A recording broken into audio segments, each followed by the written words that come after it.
can get improvements that make it meaningful and fair. As it stands, it is not to be supported. Thank you. Mr. Speaker. I call the honourable member Shane Ardern. Mr. Speaker, before I start my comments in relation to the Dairy Industry Restructuring Amendment Bill, I declare an interest. A family trust I'm involved in is a shareholder in Fonterra. I thank the Minister for sending this bill to the Primary Production Select Committee. I read with some interest just recently in a press statement by a senior press gallery person that it was sent as a sop to farmers.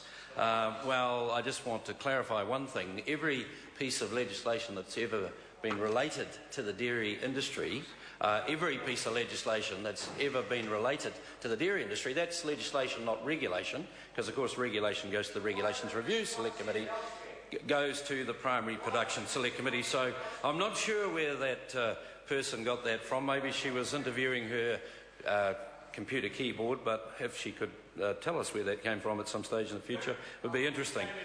As the Minister has outlined, Fonterra was formed nearly 11 years ago to create a structure that allowed individual farmers to band together and compete in the international marketplace. For those who may be listening to this debate, a little bit of history at this time is probably beneficial in putting this debate into context. Originally across New Zealand there were many hundreds of independent dairy companies. In fact, I believe there were about 104 in Taranaki alone.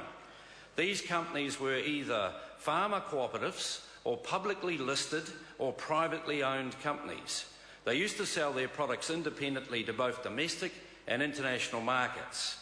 It soon became obvious to them that the Tooley Street buyers of London, who used to come out in mass in those days, and we're going back into the 1930s and 40s, were playing one company off against the other, and some things never change and some things change all the time.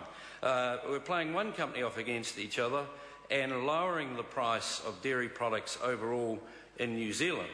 So collectively the dairy companies decided then, with the support of their farmers, to go to government and form the New Zealand Dairy Board, which was a legislated single desk seller.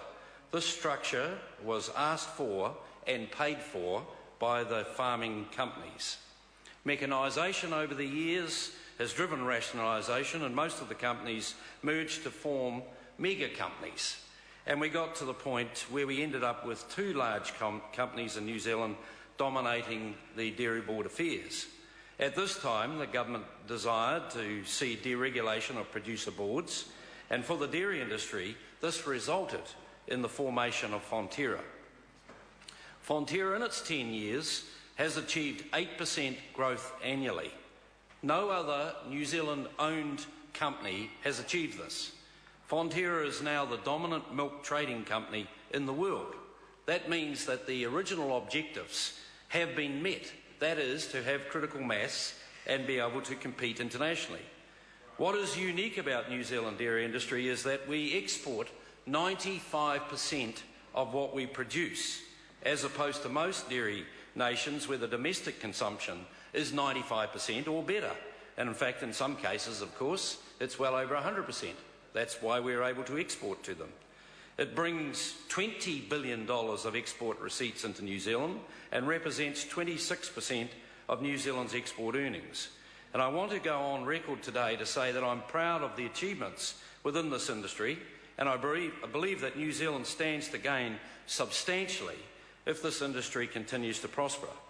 Interesting, most other primary industries have said they would like to create a Fonterra-type model for their industry. The bill has two parts: raw milk regulation and trading amongst farmers, shares regulation, which is commonly known as TAF, as the Minister said. I don't intend to go into a lot of detail here because most of that detail has already been canvassed, and I'm sure speakers on the opposite side will raise some of that detail. But I know that there are some communities and some farming groups that are concerned about the proposed legislation, and I look forward to hearing submissions highlighting the issues within the industry through the Select Committee process. There has been concern about the domestic price of milk and the transparency around farm gate milk price setting. I look forward to the findings of recent investigations and how the proposals before us will affect this. The 10,300 dairy farming shareholders that own the Fonterra company and have built it to the stage that it is now, some putting their own farms at risk through their directorships in developing new technologies and large production plants that are the envy of the world, are concerned that there is potential for less than 100% farmer ownership. So we look forward to hearing those submissions. Whatever the outcome in this process, and no matter what anyone else thinks, Fonterra is made up of 10,300 farming shareholders. Their determination and investment must be acknowledged. Fonterra is not a large, greedy corporate, as some have portrayed it. It is a farmers' market with enough critical mass and scale to compete in the international marketplace. So for this Parliament to not recognise that and not focus entirely, Mr Speaker, on ensuring that all of those virtues are protected going forward, and we end up with legislation that enables that to happen, Mr Speaker, will not be in the best interest of the farmers, Fonterra, the dairy industry at large, or the country, or the economy. So it's obvious to me, Mr Speaker, that the process through the Select Committee will allow for much debate, and I look forward to the opposition's role in that process in having a look at the detail around this legislation. Mr Speaker. I call the honourable member Richard Prosser. Thank you, Mr Speaker. Mr Speaker, I find myself again